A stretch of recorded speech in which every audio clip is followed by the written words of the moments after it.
So yan, magandang hapon mga idol. Ngayon araw mga idol, nanguha ako ng panggatong. Ito mga idol ang nakuha ko mga idol, oh.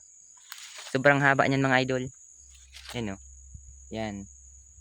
Ito ang kinuha ko mga idol kasi magandang kahoy ito mga idol. Mabilis tong makaluto ng kung anong gusto mong lutuin. Yan. Tara mga idol, samahan niyo ako mga idol. Pasanin natin mga idol. Mabigat siya mga idol, pero kayang-kaya naman. Ganito lang yun mga idol. Yan, kapag nasa probinsya ka mga idol, ganito talaga ang buhay. Hindi natin kailangan bumili ng gasol kasi sobrang mahal na.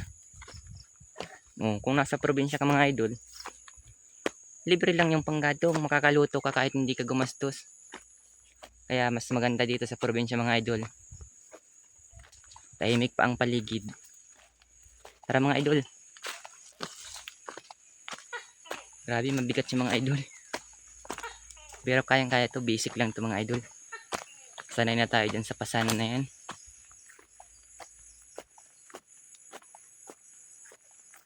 So yan, hanggang dito lang muna mga idol. Maraming salamat sa iyong panonood.